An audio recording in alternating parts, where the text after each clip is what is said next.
এবং রাজ্য সরকার শাসক দলের প্রতিনিধিরা করিয়েছিল, এটা প্রমাণ হয়েছে।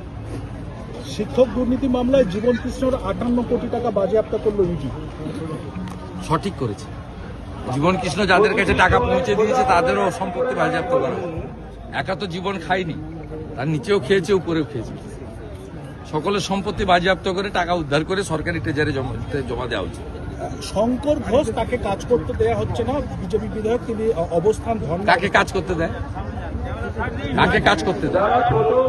এখানে এসে যিনি রিপোর্ট কার্ড চেয়েছিলেন, বড় বড় কথা, আমি তো রিপোর্ট কার্ড দিয়েছি। কাজ করতে দেয় কোন বিরোধী দলের লোককে? থানা ডেকে বলে, আমাদের নন্দীগ্রামে একে সভাপতি শ্যামল সাউকে ডেকে বলেছিল আইসি নন্দীগ্রাম আইপ্যাকের সঙ্গে মিটিং করিয়ে দিয়েছিল যে তুমি তৃণমূলে যোগদান করো। তার নাম মিথ্যাভাবে চার্জশিটে দিয়েছিল, হাইকোর্ট থেকে স্টে পেয়েছে। এখনো মমতা মাইতিকে, আমাদের মমতা পাত্রকে, আপনার নন্দীগ্রামের সহসভানেত্রীকে ডেকে ধমকায় পুলিশ। এটা তো এদের কাজ। কোন বিরোধীদের কাজ করতে দেয় না, একটাই কথা, তৃণমূলে যোগদান করে। অতএব যারা মেরুদণ্ড সোজা রেখে বিরোধী রাজনীতি করতে চায় তাদের এখানে সুযোগ নেই। কয়েকটা দিন আছে, এপ্রিল মাসে এবার হারবে, জনগণ জেগে গেছে।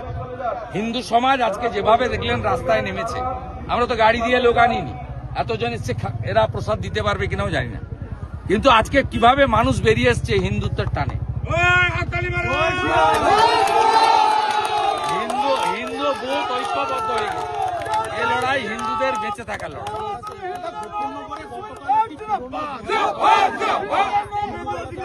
উনি আসামি ছিলেন, উনি জানেই না, হল জানে না। 3বার 4বার নোটিশ এসেছিল সাক্ষী হিসাবে। উনি সাক্ষী দিতে একাধিকবার যাননি বলে কোর্ট তাকে করেছিল। উনি বেল পেয়ে যাবেন আশা করি, এবং আমরা লিগ্যাল সাপোর্ট দিচ্ছি।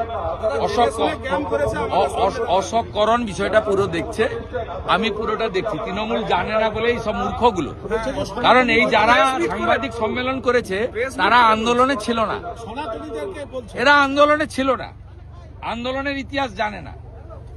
ইন্দু দাস তিনি সাক্ষী হিসেবে অনুপস্থিত হওয়ার জন্য, আপনিও যদি সাক্ষী হিসেবে 3বার ডাকে না যান তাহলে আপনারও ওয়ারেন্ট হয়। আসামি হিসেবে ওয়ারেন্ট হয়নি, সাক্ষী দানে সহযোগিতা করেনি বলে ওয়ারেন্ট হয়েছে। বিএলও পেয়ে যাবে, এবং ইন্দু দাস আমাদের লোক, আমার সাথেই থাকবে। ভুল জায়গায় হাত দিয়েছে। নন্দীগ্রামে কিছু হবে না, নন্দীগ্রামে কিছু হবে না। তৃণমূলের সবচেয়ে বড় রাজনৈতিক অস্ত্র মমতা ব্যানার্জি যেখানে ভোতা হয়ে পালিয়েছে, আর কিছু হওয়ার নেই। আমি তো চাইবো উনি আবার আসুন। নন্দীগ্রামের মানুষ 1956 সঙ্গে আরো একটা শূন্য লাগবে, 20,000 ভোটে হারাবে। आज एक भव्य दिन है, राम मंदिर का प्रतिष्ठा हुआ।